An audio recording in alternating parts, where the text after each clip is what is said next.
인정하기 싫겠지만 당신은 질투에 눈이 멀어 있다. 질투는 자신을 괴롭히는 데다 꼴사나운 감정이다. 자신의 질투를 타인에게 들키고 싶은 사람은 없다. 별 생각 없이 열어본 소셜미디어에서 친구가 업로드한 여행지 사진을 보면 어떤 기분이 들까? 가족이나 친구와 아름다운 경치 또는 식사를 즐기거나 한낮 햇볕을 쬐며 한 손에 칵테일을 든 친구의 모습이 당신의 휴대전화 화면을 채울 때 어딘가 불온하고 불쾌한 감정이 싹트지 않았는가? 그것이 휴가 질투이다. 당신이 할 수 있는 일이라고는 친구의 게시물에 살며시 좋아요를 누르고 비참한 기분을 끌어안은 채 아침에 눈을 뜨자마자 직장으로 무거운 걸음을 옮기는 것뿐이다. 일상적인 질투심 중 가장 강력하며 빈번하게 나타나는 유형은 타인의 성공에 관한 것이다. 특히 자신과 동등하다고 생각했던 상대의 사회적 상승을 볼 때는 좀처럼 참기 힘든 고통이 동반된다. 미국에서 성공한 고무로 K, 전 왕족 미코 공주와 결혼한 일반인 남성에 대한 일본 미디어의 심술궂은 태도를 상기해보자. 영국의 서상가 존 스튜어트 밀이 질투를 모든 감정 중에서 가장 반사회적이고 가장 꺼림칙한 감정이라 표현한 것도 무리는 아니다. 어떤 사람이 질투를 품을까? 이에 아리스토텔레스는 자기와 대등하거나 대등하다고 생각되는 자가 있는 사람, 좋은 것을 거의 다 소유한 사람, 명성 높은 사람, 명성을 얻고 싶은 야심가, 잘난 척하는 지식인 등을 꼽았다. 질투는 비교가 가능할 때 발생한다는 점에 다시 한번 주목할 필요가 있다. 질투의 대상은 자신과 비교 가능한 자로 한정한다. 게다가 그 인물에게 걸맞은 행운이라 할지라도 질투자는 그것을 참을 수가 없다. 비교는 인간의 본성이라 할 만큼 우리는 하고 싶지 않아도 저절로 자신을 타인과 비교하고 만다. 그러나 타인과 비교함으로써 자신의 아이덴티티를 형성하고 사회적 위치를 확인한다는 면에서 비교는 좋고 나쁨이 없는 중립적 개념이다. 사회심리학에서는 사회비교 이론이라는 이론이 있다. 사회비교 이론이란 비교를 매개로 자신의 모습을 인식하는 양태이다. 다시 말해 타인과의 비교를 통해 자존심이나 열등감을 가진다는 것이다. 일반적으로 사회비교는 신체 능력, 지성, 재산, 사생활의 충실도 등에서 자기보다 우월한 타자와 비교하는 상향 비교, 자기보다 열등하다고 생각하는 타자와 비교하는 하향 비교로 나뉜다. 인간은 끊임없이 위아래를 보며 자신의 위치를 가늠하는 슬픈 생명체이다. 인간의 자연스러운 본성인 비교도 질투심이 얽히면 곧장 괴로운 것으로 변모한다. 상대의 행운이 아무리 사사로워도 자신과의 차이가 실제보다 훨씬 크게 느껴지기 마련이다. 상향 질투는 어떤 의미로는 단순하며 이해하기 쉽다. 자기보다 위에 있는 자를 보기만 해도 우리 마음은 심히 동요한다. 하향 질투는 한층 흥미롭다. 보통 자기보다 우월한 사람에게 질투를 느끼는 일이 많으나 질투의 대상은 자기보다 위에 있는 사람으로 한정되지 않는다. 질투가 성가시면서도 재미있는 감정인 이유가 바로 여기에 있다. 우리는 자신보다 열의에 있는 사람에게도 질투한다. 예를 들어 유복한 노인이 젊은이를 질투하는 것에 대해 아리스토텔레스는 자기가 가져야 한다고 생각한 것이나 과거에 자신이 소유했던 것을 현재 소유하거나 얻은 자를 향한 질투라고 설명한다. 또 자신이 고생해서 획득한 것을 타인이 쉽게 얻을 때도 질투한다. 자신이 힘겹게 노력한 끝에 달성했다고 생각하는 무언가를 타인이 손쉽게 달성했을 때 자신은 비싸게 샀는데 누군가 운 좋게 싼값에 얻으면 그 상대의 재능과 행운에 질투심을 느낀다. 아리스토텔레스는 이런 심리를 다음과 같이 정리하였다. 나이 든 사람은 젊은이를 자신이 큰 대가를 치르고 얻은 것을 적은 대가로 얻은 자를 질투한다. 자신이 힘겹게 간신히 획득하거나 결국 얻지 못한 것을 손쉽게 얻은 자를 질투한다. 포스터에 질투의 해부학이라는 논구를 기초로 작은 커뮤니티에서 사람들이 질투를 얼마나 두려워하며 회피해왔는지 살펴보자. 농경사회처럼 닫힌 사회에서 구성원의 이해득실은 주로 제로섬 게임에 성향이 짙다. 즉, 생산 확대와 경제 성장 같은 자본주의적 관념과는 거리가 멀기 때문에 특정 인물, 특정 가족의 이익이 필연적으로 누군가의 손실로 연결된다. 이런 커뮤니티에서는 이웃의 눈길을 두려워하기 때문에 타인보다 많이 갖고 싶어 하지 않는다. 타인보다 많이 가졌다는 것 자체로 질투와 증오의 대상이 될 수 있기 때문이다. 질투를 피하는 전략, 질투의 대상이 될 만한 것을 이웃의 눈에 띄지 않게 숨기는 것이다. 예를 들면 대학 연구계에서는 임용 등이 정해져도 내정 단계에서는 가족 등 매우 가까운 인물에게만 알려야 한다는 불문율이 있다. 경쟁과 질투가 심한 연구자 커뮤니티에 이런 소식이 퍼지면 악의를 품은 누군가가 자신의 평판을 의도적으로 떨어뜨려 성공을 방해할 수도 있기 때문이다. 그러나 은닉 전략이 늘 효과적이지는 않다. 은닉이 성공적이지 않을 때 이어지는 전략이 부인이다. 타인이 보내는 칭찬이나 입에 발린 말에 아니 별거 아니에요 하고 겸손을 보이는 일상에서 흔한 방식이다. 타인의 질투를 불러일으킬 만한 것의 가치를 일부러 부정하거나 과소평가함으로써 상대의 질투를 완화하려고 한다. 훌륭한 자제분을 두셨네요 라는 말을 들으면 아니에요, 저희 애가 얼마나 산만한지 몰라요 라고 답하는 식이다. 포스터는 장례식에서 어두운 상복을 입고 쾌락과 연결된 다양한 활동을 자숙하는 행위도 고인이 살아있는 자를 질투하는 일을 막기 위한 상징적 부인이라고 설명한다. 장례식에서는 삶이 그다지 가치가 없는 것처럼 고인에게 보여주고 이런 장례식이 끝나면 더는 고인에게 미안함이나 찜찜함을 느끼지 않고 편안하게 삶의 즐거움을 누리는 것이다. 하지만 은닉과 부인에도 질투자가 좀처럼 시선을 거두지 않아 다른 전략이 필요해질 때 작은 선물이 유효할 수 있다. 작은 선물이란 경쟁에서 진 자의 실망감을 달래는 상징적 나눔을 말한다.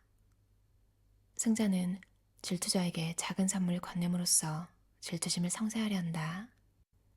이를테면 요르단의 여관에서는 숙박객이 컵이 참 예쁘네요 라는 식으로 무언가를 칭찬하면 주인은 괜찮으면 가져가세요 하고 답해야 한다.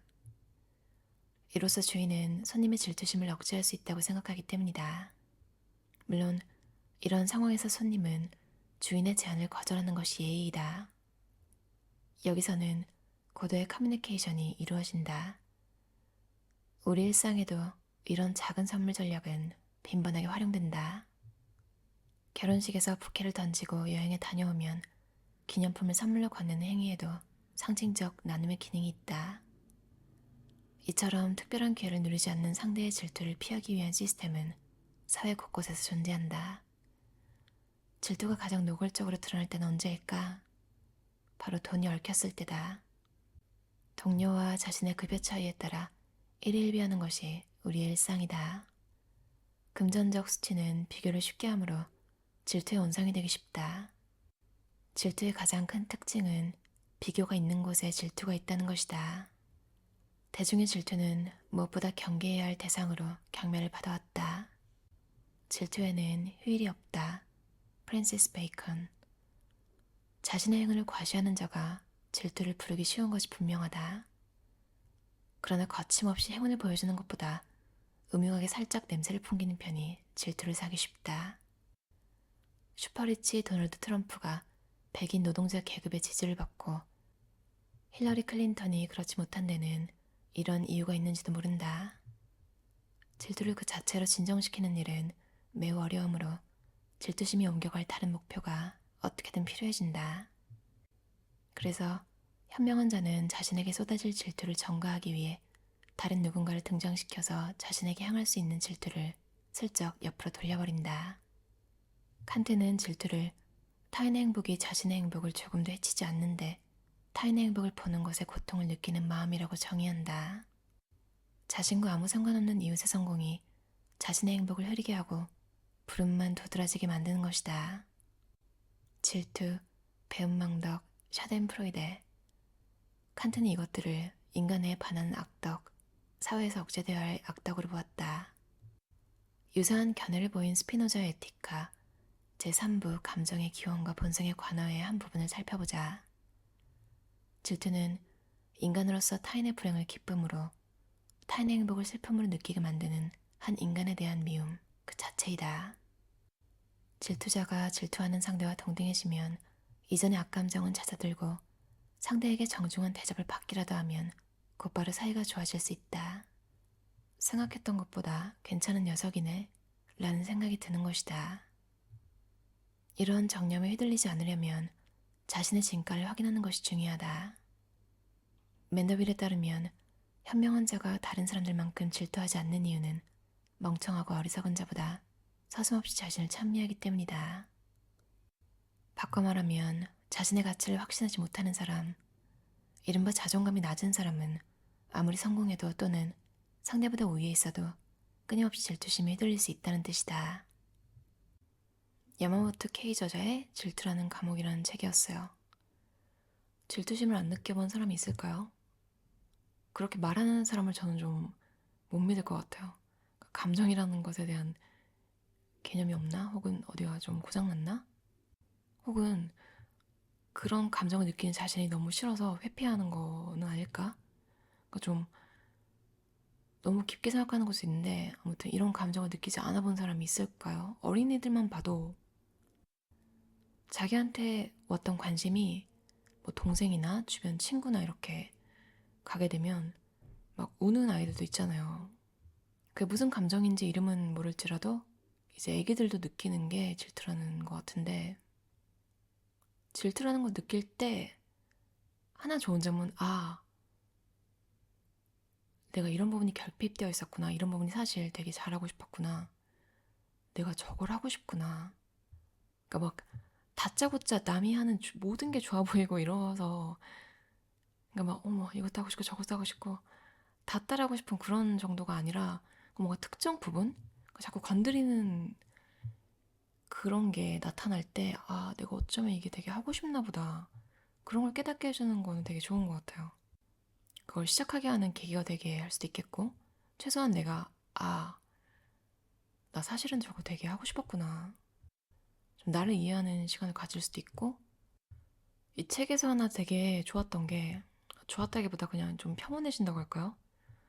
인간에게 왜 자존심이 생겨났을까? 원래는 없었대요. 그러니까 루소가 말하기를 자존심이란 타인과의 비교 안에서 자신을 편애하도록 요구하는 상대적인 감정이며 자연 상태 인간이 애초에는 가지고 있지 않았던, 굳이 따지자면 열등한 감정이다.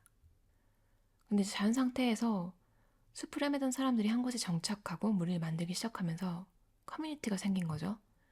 근데 이제 붙어 있다 보면 이제 사람들끼리 비교를 하게 되잖아요. 그러니까 그 비교가 익숙해지고 거기서 자존심이 생겨났다고 해요. 그러니까 타인에게 주목하고, 그러니까 나도 주목받고 싶다 이런 생각이 들 거 아니에요? 뭐 노래 잘하는 사람, 춤 잘 추는 사람, 뭐 멋진 사람, 힘센 사람, 그러니까 각자 좀 그런 특별한 걸로 칭찬을 받고 싶어하고 잘난 부분을 드러내고 싶어하고, 그러니까 그런 게 불평등 그리고 악덕을 향한 첫걸음이었다고 해요. 금쪽 상담소 이런 거 보면 형제자매에서도, 그러니까 딱히 금쪽 상담소가 아니라 심리학 책을 보면 형제자매도, 그러니까 만약에 이제 언니나 오빠가 뭘 잘해요? 그러면 그 동생은 조금 다른 길로 가고 싶어 하잖아요. 다른 길로 눈 띄고 싶어 하거나, 혹은 뭐그 형이나 누나보다 훨씬 잘하려고 하거나.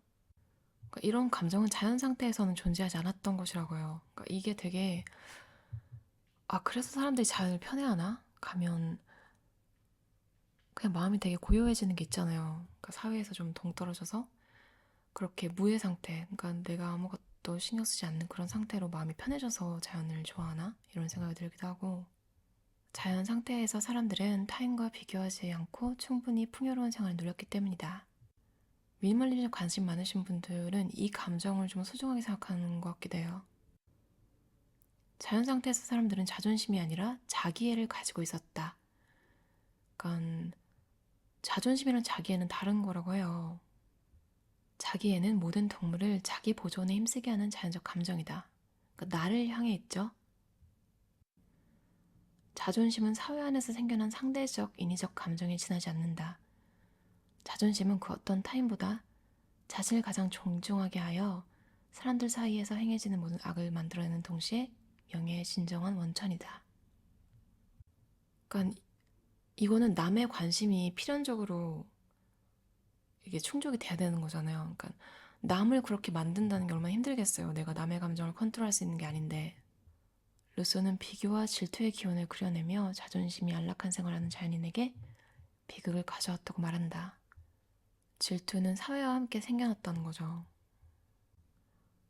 이 부분을 보고 여러분도 좀 아시겠지만 제가 자존감이 좀 낮은 편이잖아요. 그걸 최근에도 되게 느끼고 있는데 왜 이렇게 될까 자꾸.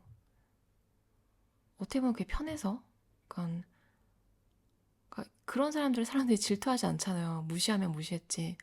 그러니까 어느 순간 차라리 사람들이 나를 무시하는 게 더 편한 거예요. 그러니까 되게 슬프면서도 나를 미워하는 것보다는 차라리 좀 무시하는 게 낫다. 이런 감정이 있었던 것 같아요. 근데 그게 저를 슬프게 하더라고요. 아닌 것 같지만. 자기애를 좀 가져야겠다. 이런 생각이 들었어요. 그러니까 나를 보존하는, 그러니까 좀 나를 행복하고 나를 건강하게 하는 게 자연적 감정인 자기애라고 하니까 나를 좀 더 사랑해줘야겠다. 이걸 듣고 계시는 모든 분들도 그런 감정으로 여러분 스스로를 사랑해 주셨으면 좋겠어요. 그러면 가끔 스물스물 올라오는 질투라는 감정도 잘 컨트롤이 되지 않을까요? 남보다 내 마음, 내 내면에 더 집중하기. 다들 행복한 삶 사셨으면 좋겠어요. 들어주셔서 감사합니다.